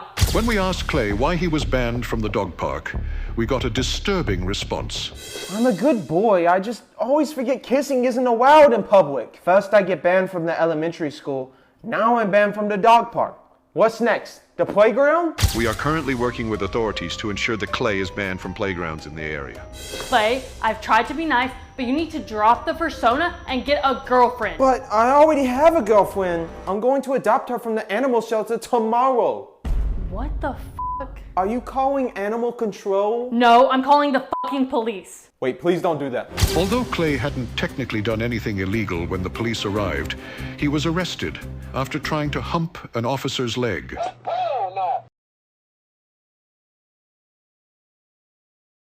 I'm in my reputation era, Travis, so you better not lose the Swifties Super Bowl. Cassidy, stop doing this shit.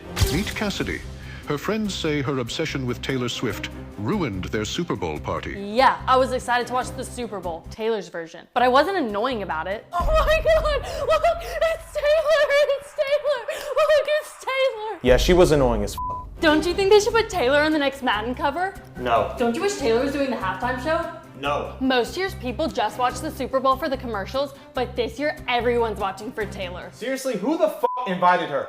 Cassidy continued to talk about Taylor Swift the entire game, so her friends decided they had to put an end to it. Listen, I get it. You love Taylor Swift, but her music just isn't for me. Yeah, that's because Taylor makes music for the girls. I'm a girl and I don't like her music. Well, that's probably because she writes music for girls going through breakups, not whores going through hookups. Cassidy needs to watch her fucking mouth because I'm in my slap a bitch era. I'm never doing therapy with you again. I mean, what makes you think you can tell me I look like I need to go to the gym? Your weight? Meet Dr. Victor Blaine, a therapist with a 0-star rating on Yelp, which he claims is because he only tells his clients the brutal truth. It's literally my job as a therapist to tell my clients the truth. And plus, I'm a horrible liar. For some reason, I'm starting to think I'm mentally ill. No, you? No. While Dr. Blaine claims he's only so brutal for the benefit of his clients, he does seem to enjoy making these remarks. And you see, that's the thing about being a therapist. Dr. Blaine, why are you hanging out with my abusive ex-husband? You're my therapist, not his. All right, stay back, you guys. This one's not afraid to take a hit.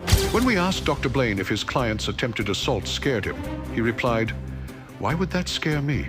She's 0-4 with her ex-husband. I'm pretty sure I could have handled it."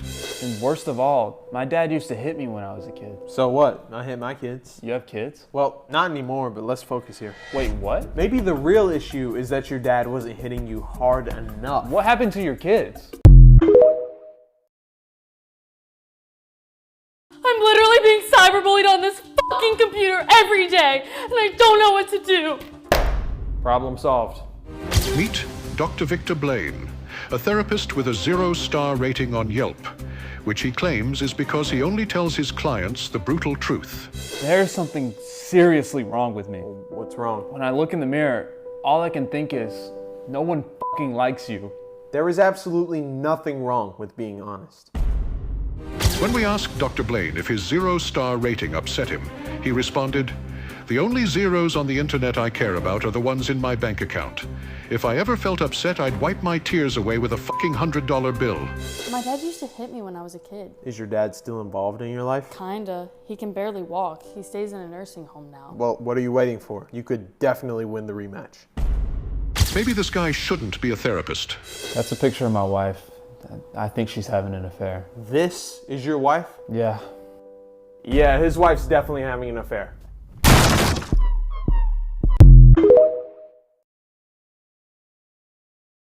Sell me this pen.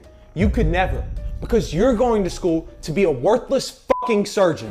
Meet Chandler, a business major who acts like he's a successful entrepreneur. Donald Trump, Elon Musk, the Joker, all business majors. And despite what the libtards will tell you, it's not an easy career path. What are you doing? Homework? What the fuck does it look like I'm doing? Yeah, man. Watching Wolf of Wall Street looks really hard. According to Chandler's friends, his major seems to give him an inflated sense of intelligence. So when you voted for Joe Biden, you were actually just voting for higher gas prices. Can you please stop mansplaining? No, it doesn't count as mansplaining if the female I'm explaining things to is a fucking idiot. That's called equilibrium. Chandler's career path has even begun to cause problems in his relationship. No, you were with Leah all weekend. We are done. She's literally a business connection. I was networking. Chandler, you fucking hooked up with her. That's technically a form of networking. Well, he's kind of got a point there, because that's actually how I got this job.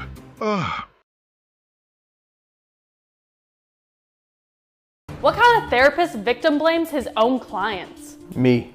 This is Dr. Victor Blaine, a therapist who is hated for victim blaming his clients, but he claims he's just keeping it real. Yo, I don't even know why I'm at therapy, yo. She's my girl and that's that. We need to cook. You have no riz, Jesse. You need to get face smojing. Why, Mr. White? You ask too many questions, Jesse. They have a Riz keyboard, Jesse. On Facemoji, you can use the Riz keyboard to generate Riz-tacular responses, Jesse. Yo, Mr. White. That's awesome, yo. Yes, Jesse. Get Facemoji from the App Store today, Jesse. I'm sorry. It's just been a hard week. My advice, don't sweat the small stuff. What do you mean don't sweat the small stuff? I just told you my dad died. Yeah, and last week you told me your dad hits you. The enemy is dead. In war, that's called victory. It's not my fault I feel like this. The cold weather triggers my seasonal depression. Then put on a fucking coat. Meet Dr. Victor Blaine, a controversial therapist known for being brutally honest with his clients. If you have a headache, drink some water. If you're hangry, eat some fucking food. Just because I believe in common sense doesn't make me mean. And I don't mean to trauma dump on my friends, but I just get these intrusive thoughts. Hey, here's an intrusive thought. You should just shut the fuck up. Okay, sometimes I'm mean. Dr. Blaine describes himself as the Kanye West of therapy, whatever that means. And I feel like my boyfriend cheated on me because I'm ugly. Whoa, wait. You're not ugly. You're mid. Excuse me? Don't act like you didn't hear me with them big ass ears. Now, can you finish up your little yap sesh? I'm trying to go play Helldivers. I'm tired of my clients playing victim in all of their problems. Oh, you had a traumatic childhood, so you came to therapy? Well, Bruce Wayne had a traumatic childhood, so he became Batman. Maybe the problem is you.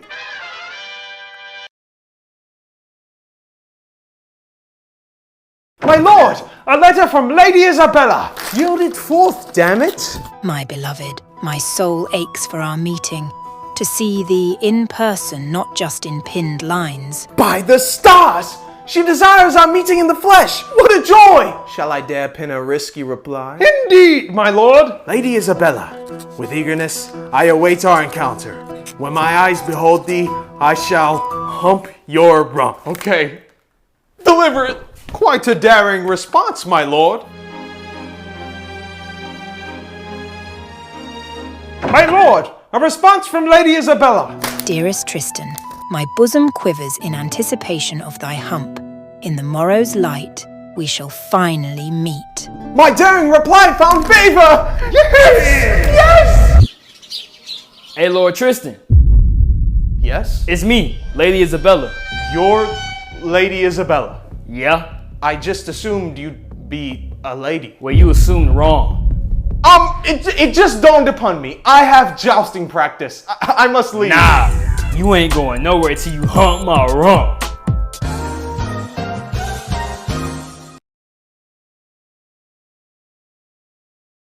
Miami Spring Break 2024. Hey babe, can I go? No! This is Brian, and his girlfriend went to Miami for spring break without him. Just because she went to Miami without me doesn't mean she cheated on me. We're gonna do a loyalty test, so you guys are gonna swap phones? No! No! Yeah, right, buddy. Keep telling yourself that. Girl, did you see that Drake leak? I wish my man was built like that. I don't think I could handle that on a regular basis. It is nice every once in a while though, like on special occasions. Do we have to do an interview right now? Maddie says she would never cheat on her boyfriend. You know who else used to say that? My ex-wife, Barbara. So I can say from experience, the bitch is lying. I've called Maddie 47 times. She won't answer. When's the last time you spoke to her? 3 days ago. Maddie? She's busy right now, little bro. Quit calling. Brian broke up with Maddie after she returned from Miami. When we asked her if this spring break experience taught her anything, she said, "It taught me that I can handle a drake snake on a regular basis." You are a terrible therapist. How can someone be such a misogynist? I have never said a misogynistic thing in my life, you stupid bitch. Meet Dr. Victor Blaine, a therapist with a 0-star rating on Yelp, which he claims is because clients don't like hearing the truth. Dr. Blaine is a victim-blaming, body-shaming misogynist, so I give 0 stars. Well, this client was an insufferable, flabby bitch, so I give 0 fucks. Dr. Blaine claims he didn't become a therapist to help his clients feel better. He became one to help them be better. She says she wants a boyfriend, but she won't give me a chance, even though I'm perfect for her. I watched The Bachelor with her, talked to her about her feelings, and I know all her favorite Taylor Swift songs. What other guy would do that? A gay one. She said she wanted a boyfriend, not to help you find one. Dr. Blaine says his favorite movies are Pinocchio, American Psycho, and the one he made with my mom last night. Hey, what the fuck? I just wish Bonnie would give me a chance. All her friends treat her terribly. She needs a guy like me who will stand up for her. What? Are you really gonna make me say it? You know what? Screw this. I'm out of here.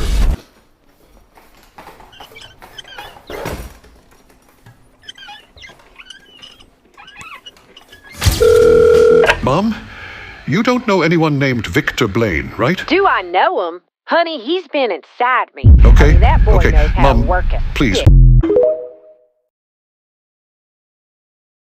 I'm your best friend. Why the fuck would you sleep with my fiance? Because I'm more compatible with Virgos than you, dumb bitch. On today's episode of Brutally Honest, we meet Abigail, whose life has been taken over by her obsession with astrology. I'm told this client will judge someone solely off of their star sign.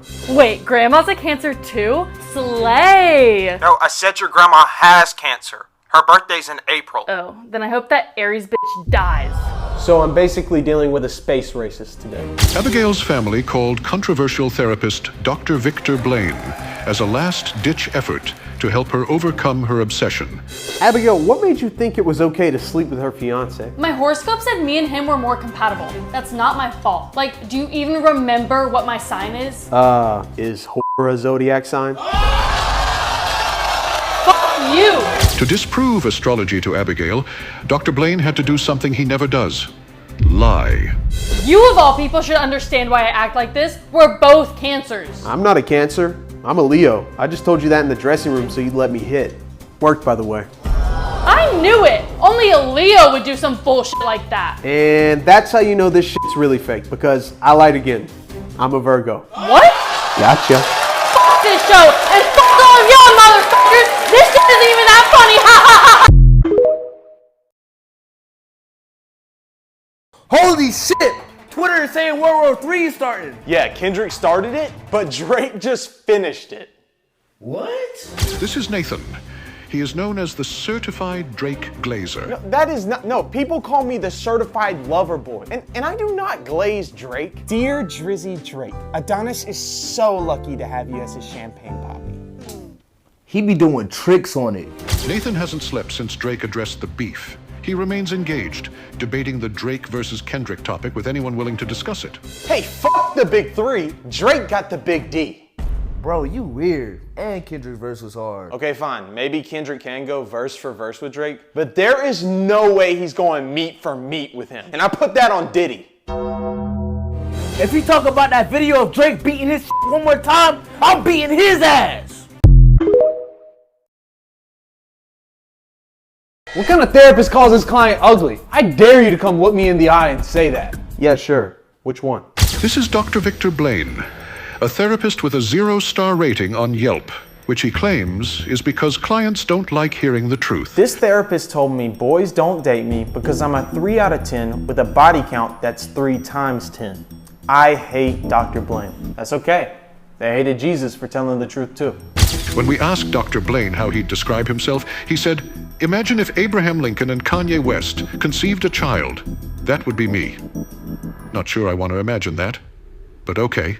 My ex was so abusive. How often did he hit you? No, he never hit me. He was verbally abusive. He would call me the B word and other mean names.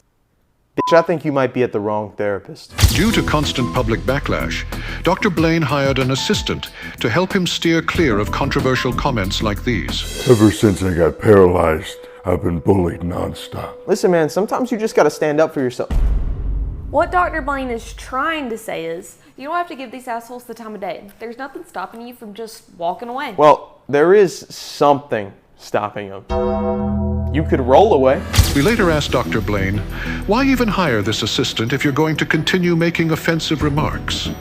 And he simply responded, because she has a nice rack.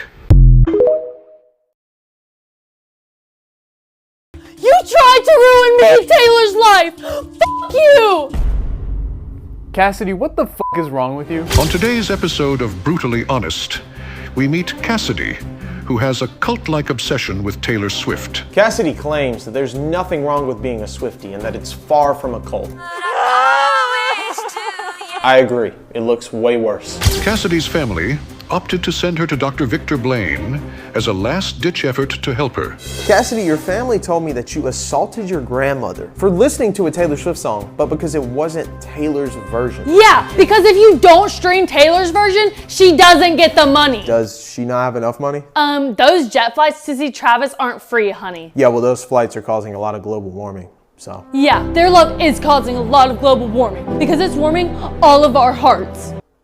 That's the stupidest shit I've ever heard. Tensions were heightened after Cassidy found out Dr. Blaine's favorite music artist is Kanye West.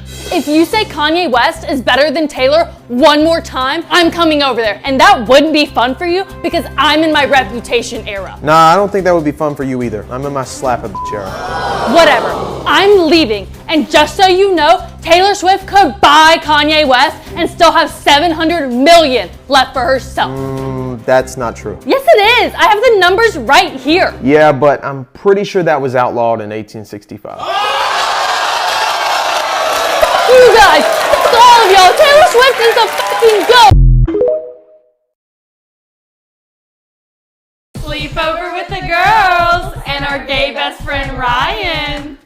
This is Ryan, and these girls have no idea that he is a straight man pretending to be homosexual. Listen, it definitely cost me some of my dignity to get invited to the sleepover, but that's a price I'm willing to pay. Ryan, can you come help me take some special pictures for my boyfriend? Spread that a little more? Oh yeah, he's gonna love these. How do you know? I'm just guessing. The girls don't suspect a thing, but playing this part isn't always pleasant. Play it again! The new Taylor album? Yeah! But we've listened to it 6 fucking times in a row.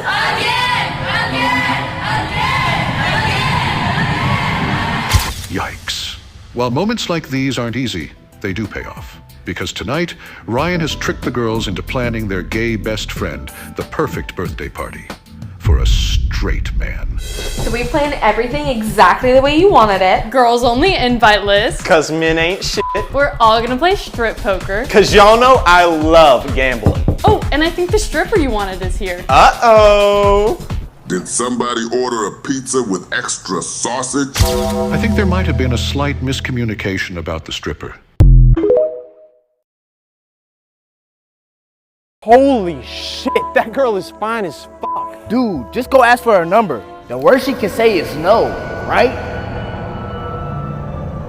Yeah, you're right. Hey, I just saw you from over there and I was just wondering if I could get your number. Oh, sorry. I'm here with my boyfriend. Well, where's he at? He goes to a different school. What? And you're like a brother to me. We just met. Wait, is this one of those pranks where I reject the weird looking guy and then he gets into a Lamborghini? What? No. Where are the cameras? There are no cameras. Yes, there are. Right there. So how'd you know? What? How did you know it was a gold digger prank? I don't know. 19 years I've been doing gold digger pranks. Valentine's Day gold digger prank, that was us. Gold digger prank part 4, some of my best work. We did so many damn gold digger pranks, they fucking outlawed them. But not once has someone seen the fucking camera. I'm sorry. I promise I won't tell anyone. Oh, I know you won't. You know way too much to leave this place alive. You should have just gave me your fucking number. Wait, I'll give you my number. Oh yeah? It's 911. Shit! You have the right to remain silent. Put your fucking hands up. That was so fucking good, right? This is Brian, and his post-nut clarity just kicked in. What have I done? I've let my vile urges consume me. Brian has come to the realization of his mistake and finds himself facing 2 options: to accept the situation and stay the night, or to tank the awkwardness and go for the keys. I gotta go. I have work in the morning. That's fine. I'll make you breakfast. No, it's fine. I'm on this weird no breakfast diet right now, so I really can't. But I want to cuddle. Bitch, I said no. Oh no, Brian is thinking with too much clarity. He possesses a precise understanding of his desires, but he forgot that the B word is an uncrossable boundary. It has the power to ignite a primal rage within women. Don't call me a bitch. Ryan's reflexes are heightened by his clarity. Physical attacks against him are useless. Listen to me very carefully. You're gonna take one of these, and I'm gonna walk out of that door. And may God help anyone who tries to stop me. Eras tour with the girls and her gay best friend Ryan. This is Ryan, a straight man operating undercover, pretending to be homosexual. This is just way easier than flirting. Ryan, can you come see if my boobs look good in this dress? See? Ryan spends hours each week researching current events relevant to a feminine demographic, all in an effort to uphold his persona. He is well aware that even a minor slip-up could jeopardize the entire operation. However, he does make mistakes. Ryan, do you want a Bud Light? Nah, I fucking hate Bud Light. I mean, yes, bitch, I love Bud Light. That was a close call. But since it's widely known that a gay man would never turn down a Bud Light, word about this slip-up started to circulate. So with the entire operation on the line, Ryan is forced to execute a desperate maneuver. I'm so glad you agreed to the double date. Yeah, of course, why wouldn't I? Hey, what's this guy's name again? It's Tyler. Well, that's his legal name. Everyone call him Big Tyrone because he's 6'5". You like basketball players, right? This was the precise moment when Ryan came to the realization that he fucked up.